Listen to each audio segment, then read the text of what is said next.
the migrant crisis. This is the Prince of Pan-Africanism up close and personal. The migrant crisis. The migrant crisis, brothers and sisters. The migrant crisis. The Chicago takeover. The Chicago takeover. The Chicago takeover. Brothers and sisters. Brothers and sisters. This is your big brother King Kong consciousness in the streets of Chicago heading to the airport. We got a lot to talk about. I was at the meeting last night, emergency meeting after the mayor canceled my event at the Karain Center for the Arts. We still had a powerful meeting of activists and concerned African citizens of Chicago. We're going to get into that tonight. I got to take an early flight back. But they are literally purging us. If they take Chicago, Black America is done. I heard that some of the Latino gangs are recruiting migrants. I heard that the migrants are being armed with weapons. I heard that the migrants are being set up to vote in next year's presidential election, although they are not citizens. The corrupt Chicago electoral process will allow the migrants to vote next November.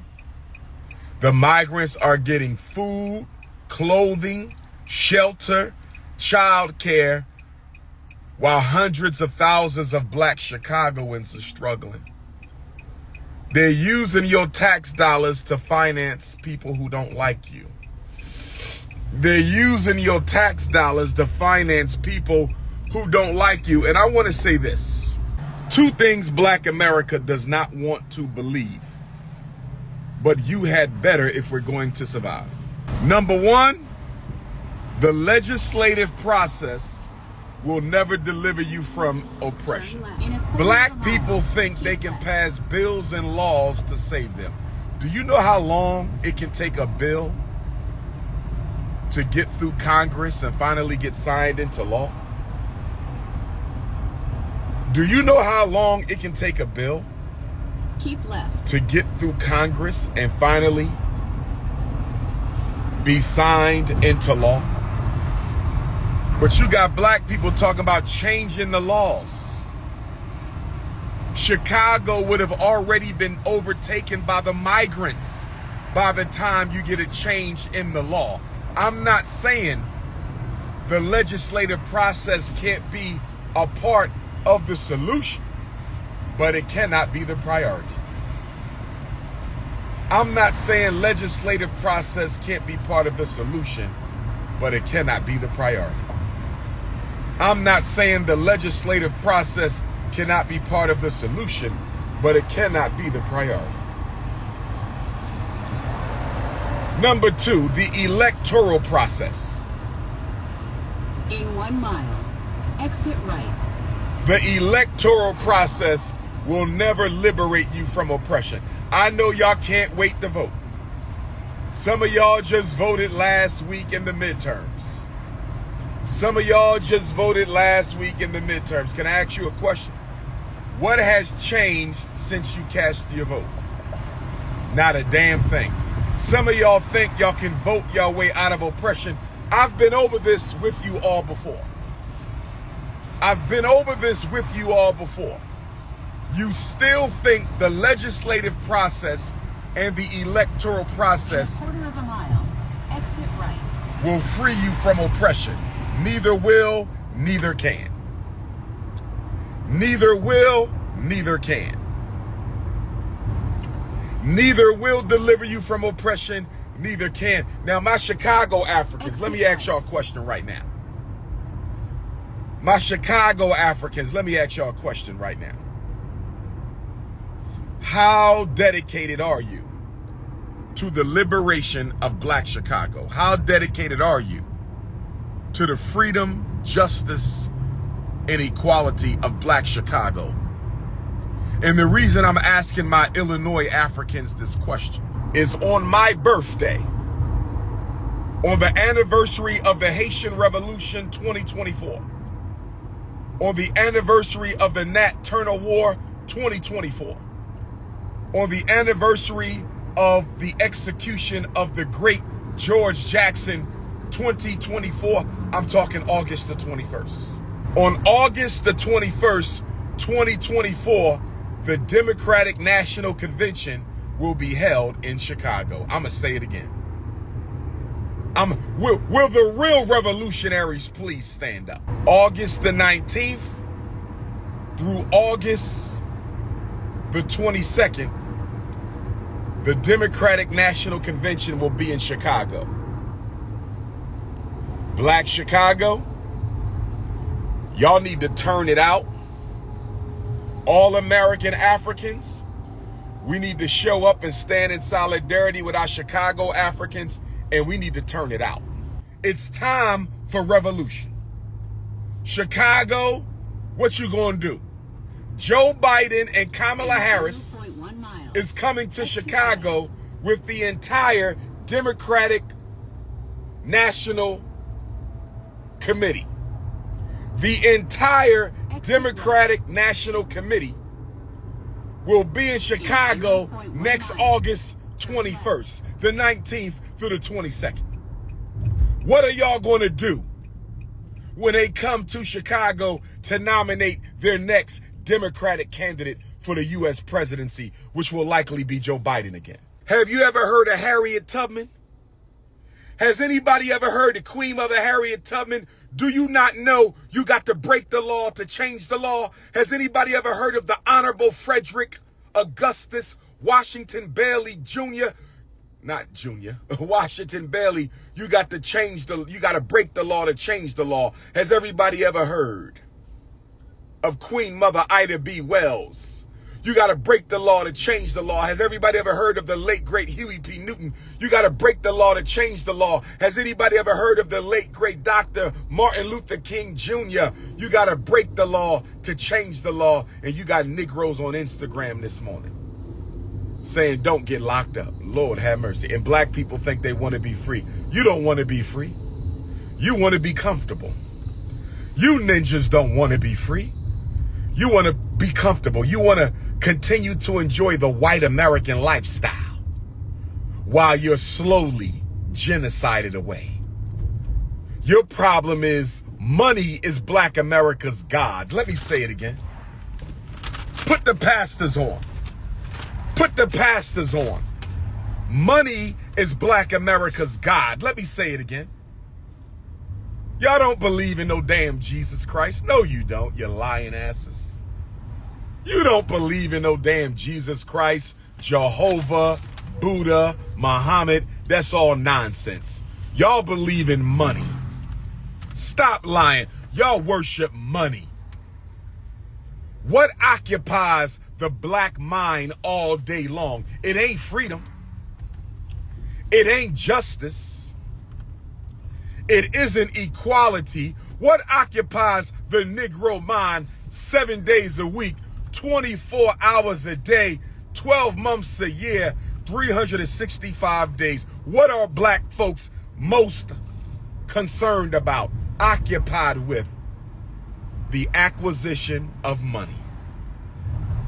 You're not thinking about Jesus Christ all day, every day. You're not thinking about Muhammad ibn Abdullah all day, every day. You're not thinking about Musa, Moses all day. You're not thinking about the Bible, the Quran, the Torah. You're not thinking about the Egyptian book of coming forth by day all day.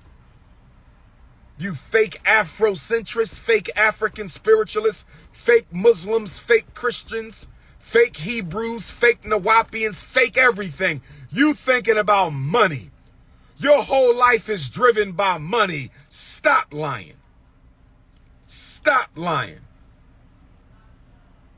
I'm headed to the airport, family. Chicago Africans, I will be back, God willing, by the end of the year. All they thinking about is money. Somebody said don't get locked up. You think you're going to get free without getting locked up?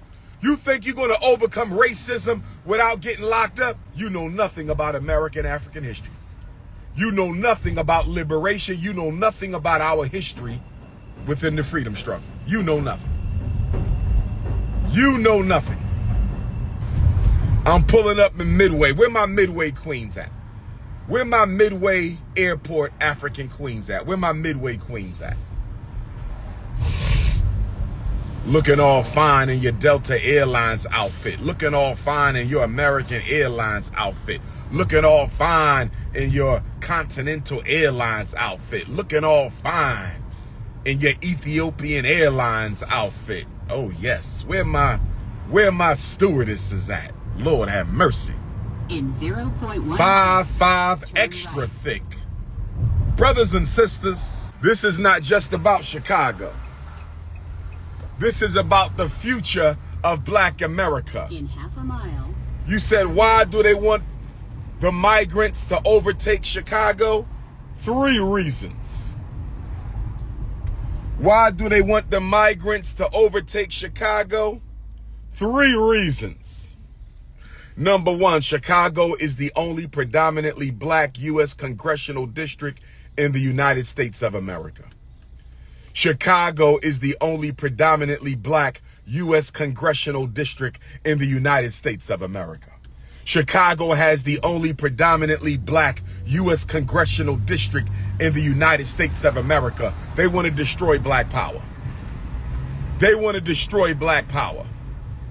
They want to destroy Black power. They say if we can destroy that Black congressional district in Chicago, Black America will never be able to control their destiny ever again. Ever again.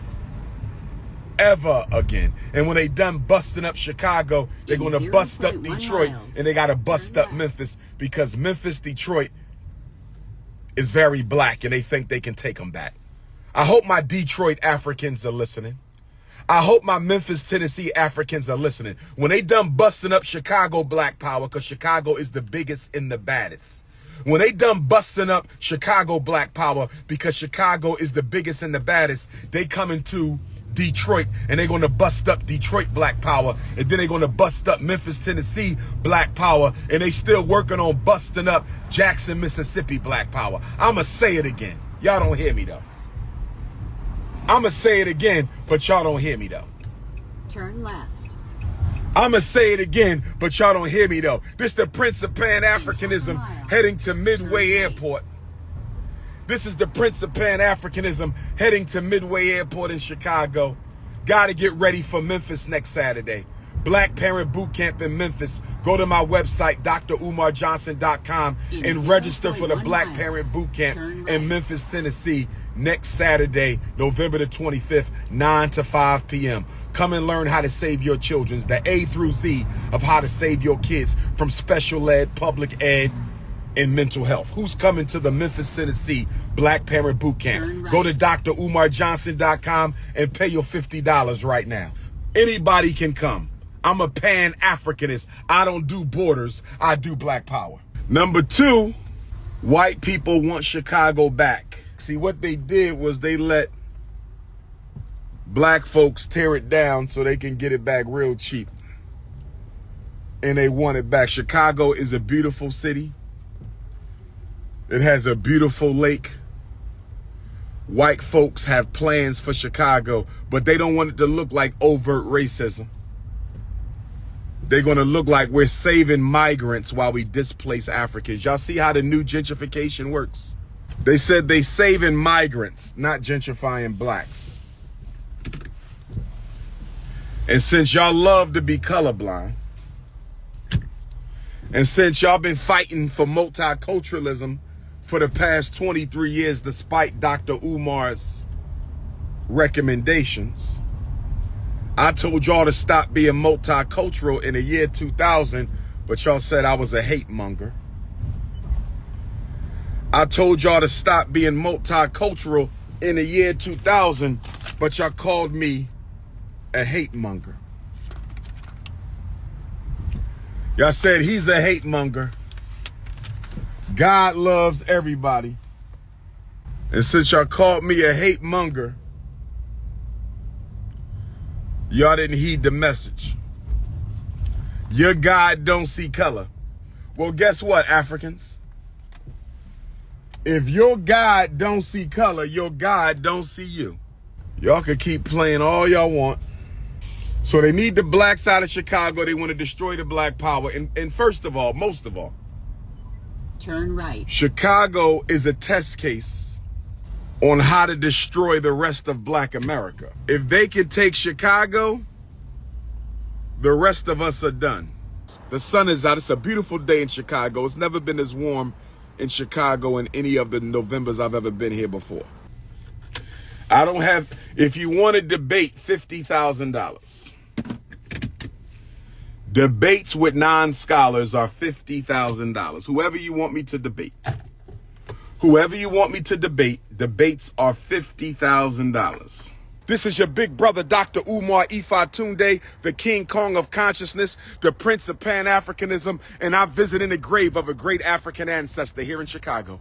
I'm visiting the grave of the woman whose the only name that comes before her in my book when it comes to great black women and who lived African queens of America would be Harriet Tubman and Sojourner Truth.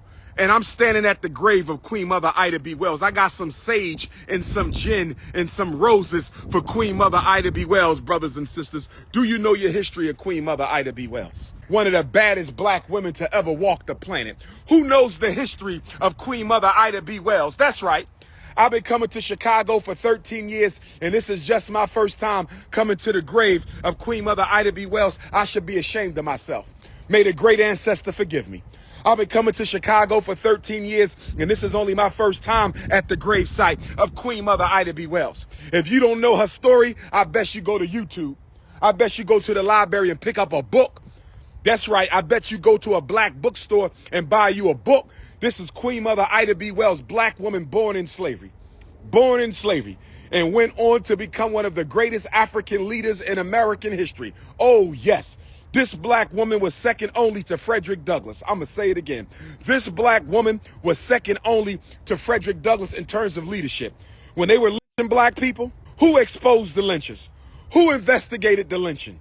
Medgar Evers did it when they lynched Emmett Till. But guess what? Ida B. Wells was doing it before Medgar Evers was born. Ida B. Wells published books on the lynchers, and she exposed the names of the lynchers. Y'all didn't hear me.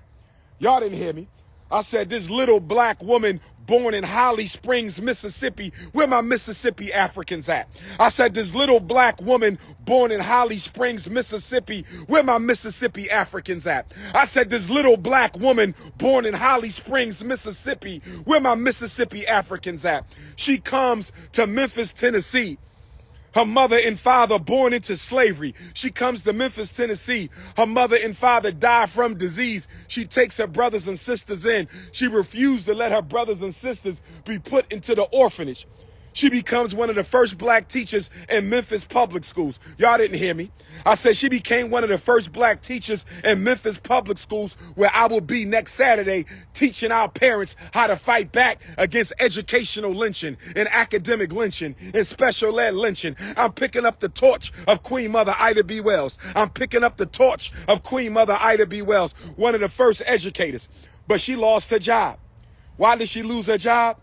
Because Queen Mother Ida B. Wells used to edit a newspaper called Free Speech, where she exposed white supremacy, free speech, where she exposed the lynchings, free speech, where she talked about inequality and injustice against black people. So she got fired from her job as a Memphis public school teacher. She got fired from her job as a Memphis public school teacher. She got fired from her job as a Memphis public school teacher, but she didn't stop. And then the white folks came and burned down the offices of the free speech. I said the white folks came and burned down the office of the free speech in Memphis, Tennessee. Ida B. Wells sued to desegregate the trains of Memphis. She was once pulled off the train, and she sued and won in court before Rosa Parks. Before Rosa Parks, she sued. Rest in peace to Queen Mother Rosa Parks, by the way. But she sued before Rosa Parks and won in court, anti-discrimination. But the train company took her to the Supreme Court and they reversed the charges. Queen Mother Ida B. Wells, while she was out of town, she got word that they burned down her office while she was in New York with the father of black journalism, T. Thomas Fortune, who would go on to edit Marcus Garvey's Negro World. I said T. Thomas Fortune, who would go on to edit Marcus Garvey's, the most honorable Marcus Garvey's Negro World newspaper. He told Ida B. Wells, you can't go back to Memphis, Ida. T. Thomas Fortune said, you can't go back to Memphis. They just burned your newspaper office down. The office of the free speech has been burned down, Queen Mother Ida. So she never went back to Memphis for about 30 years, brothers and sisters. She never went back to Memphis for like 30 years. She ended up in Chicago, and she married this brother, Elder Ferdinand. Let's give him his kudos. He started the Chicago Defender newspaper. Okay, I believe that's what he did. They married together. He sold the paper to his wife, Queen Mother Ida B. Wells. She was there at the founding of the NAACP. She is one of the founders of the NAACP. Where are my NAACP Africans at? Where are my NAACP Africans? She was there at the founding of the NAACP. This is one of the founders of the NAACP. But guess what? W.E.B. Du Bois, he hated on Ida B. Wells. Rest in peace to W.E.B. Du Bois. But he hated on Queen Mother Ida B. Wells. W.E.B. Du Bois thought she was too outspoken, too radical, and too militant as a black woman. So a lot of the black men at that time, they used to hate on Ida B. Wells. But this black woman was one of the founders. What is it? The National Council of Negro Women, or the National Association of Black Women, or something to that effect. She helped start that as well. But this sister was the female equivalent of Frederick Douglass. This sister was the female equivalent of Frederick Douglass. She risked her life like Harriet Tubman. She risked her life like Harriet Tubman. Harriet Tubman risked her life to take our ancestors out of slavery. Queen Mother Ida B. Wells risked her life to expose the lynching by herself, being hunted just like Harriet Tubman by white folks. They wanted to kill her. They wanted to behead her. They had a bounty on her head. And Ida B. Wells said, I will not stop. I will expose the lynchings. I will expose the lynchers, and I will force this country to do something about the lynching. America was born in 1776. America is about 250 years old. Ida B. Wells was fighting for an anti-lynching bill, and we don't get one until Joe Biden gives us a weak-as butter Emmett Till anti-lynching bill that ain't worth a damn. But this was one of the first Africans who was fighting to stop the lynching of black people by the police. One of the first Africans to stop the lynching of black people by white folks. We still find Africans hanging from the tree. We still finding Africans hanging from the tree. We still finding Africans hanging from the tree. If you a black mother and you got a black girl you raising and she don't know Ida B. Wells, you not on your job. If you a black mother raising a black daughter and she don't know who Ida B. Wells is, she ain't on her job. Download and read Ida B. Wells' books. You can get some of them for free. Just put Ida B. Wells' books, PDF, and download the Red Record of Lynchings. Download her investigations into the lynchings of black folk. This is during Reconstruction. This is during right after Reconstruction. We talk about the 1890s, brothers and sisters. We talk about the 1890s. Frederick Douglass don't die till 1895. So this is Ida B. Wells fighting to save black people's lives from lynch mobs in the time of Frederick Douglass. In the time of Frederick Douglass. She worked with Frederick Douglass. She knew the most honorable Marcus Messiah Garvey. You better do your homework on this sister right here. You better do your homework on this sister right here. I'm not going to keep y'all too long. I got to get to the airport. Melanin drip. I'm out here with the ancestors in Chicago at the Oakwood Cemetery. I'm out here with the ancestors of Chicago at the Oakwood Cemetery, paying respect to Queen Mother Ida B. Wells. I pray that the Almighty forgives me, that the almighty one and only true ruler of the universe forgives me for just now visiting the grave of Queen Mother Ida B. Wells. I've been coming to Chicago for 13 years, and I've just now come to the grave. Some of y'all ninjas live in Chicago, and you ain't never paid your respects. Some of y'all live in Chicago, and y'all ain't never paid your respects. So y'all make sure y'all stop at the graves of the ancestors. Why do I come to the graves of the ancestors? Because the ancestors are our angels. I said the ancestors are our angels. If we don't call on them, they won't call on us. If we don't pay respect to them, they won't pay respect to us. If we don't appease them and honor them and show love for them, they won't appease us and honor us and show love to us. My ancestors are my angels. Ida B. Wells ain't dead. She's just as alive as you and me, because spirit don't die. This is only a shrine. This is only a shrine to Queen Mother Ida B. Wells. That spirit is still traveling the earth doing the work of African liberation. Chicago, stand up. We're not going to let the migrants take Chicago. If Chicago goes, Black America goes. This is your big brother, King Kong. I will be in Ida B. Wells City, Memphis, Tennessee next Saturday. I will be in Ida B. Wells City, Memphis, Tennessee next Saturday. I will be in Ida B. Wells City, Memphis, Tennessee next Saturday for the Black Parent Know Your School Rights Boot Camp. Go to DrUmarJohnson.com and register. Go to DrUmarJohnson.com and register. I'll see you in Memphis next Saturday, November the 25th from 9 to 5. Norwood, Massachusetts, November the 30th. Omaha, Nebraska, December the 2nd. Omaha, Nebraska, December the 2nd. Kansas City, Missouri, December the 3rd. Kansas City, Missouri, December the 3rd. This is your big brother, King Kong Consciousness, coming to you live from Chicago, the most requested, the most revolutionary, and the most relevant African scholar in the world today.